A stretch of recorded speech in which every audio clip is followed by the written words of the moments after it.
Before I begin today's episode, I just want to apologise if my voice sounds a bit off today. I've had a cold for the past few days and I'm still recovering. But anyways, TomTalks. And we are on air once again. Hello again and welcome to another episode of TomTalks, the programme where we talk about everything to do with Blue Bastard. Let's jump right into it. Take it away, Sheffield.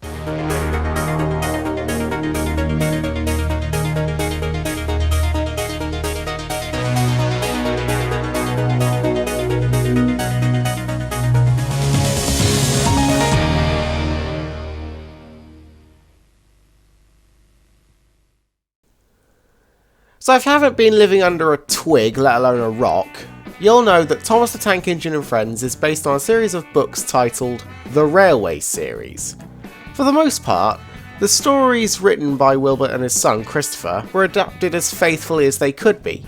Yes, I did say for the most part. That's due to the fact that the television series wasn't immune to changing things from the original stories, mainly due to limitations with the models, or the infamous way Thomas was, as described by Wilbert himself, crane shunted in stories he wasn't in originally. While a few of these changes effectively made the stories not as good as their original interpretations, a lot of these changes actually improved the original stories, sometimes by a rather wide margin.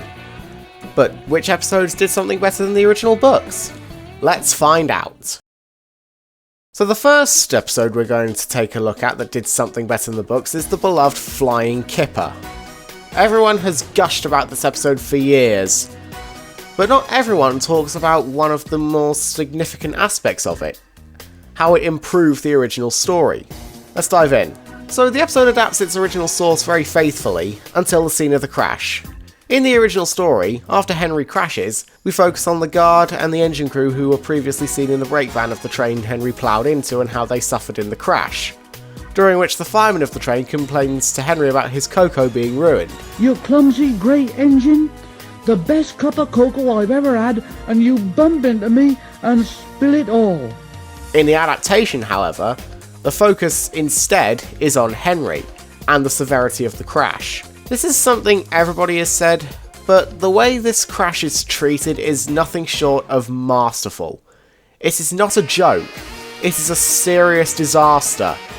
And the removal of the goofiness from the original book really emphasised that.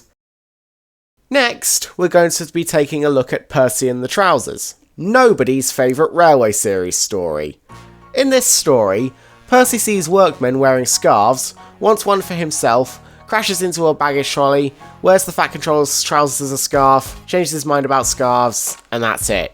This is, in my opinion, the worst story ever written by Wilbert. It only lasts 4 pages, it feels like it's over as soon as it starts. I don't even need to go into how shoehorned and out of place it feels in the book it's featured in. I bring all that up because I think its adaptation, retitled to the much better A Scarf for Percy, made the whole story so much better.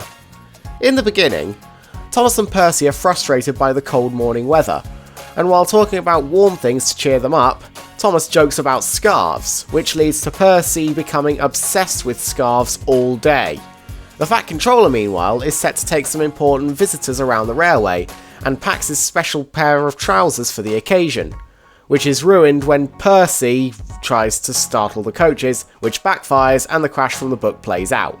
That evening, Percy gets cleaned and has the trousers removed, and is informed by Henry that the weather will be warmer tomorrow, which leads to Percy shitting on his earlier in the morning self. From that summary of the episode alone, you can tell that the episode is an improvement over the original story in every regard. From everything being set up, more fun banter between the characters, and overall just created a much better storyline than the original story. Third up, we have trucks. In the original story, we learn that Sir Handel and Peter Sam are still running the line while Skarloey is away being mended, and the railway now has a diesel named Rusty, but Sir Handel still feels overworked. Gordon encourages him to pretend to be ill, which leads to Peter Sam's life-changing accident. Now what the adaptation improved on is actually 2 things, those being Rusty's introduction and Peter Sam's accident. So let's go over Rusty's introduction in both sources. In the book, we only got introduced to him with a single line of dialogue. The owner gave them buffers, They even bought a diesel named Rusty. Like, that's it. We don't even see him until illustration 6, whereas the televised adaptation bothered to give Rusty a memorable introduction, and show off an interesting dynamic that they never touched on again, that being Rusty and Harold. Secondly, there's Peter Sam's accident. In the book, it's made out to be pretty severe at first, until Peter Sam says this. Ouch! I didn't expect a cold bath. Adding some unnecessary silliness to the crash. This line was omitted in the adaptation, and thank goodness it was, because I don't know about you, but I much preferred it when we just let the sound effects do all the work.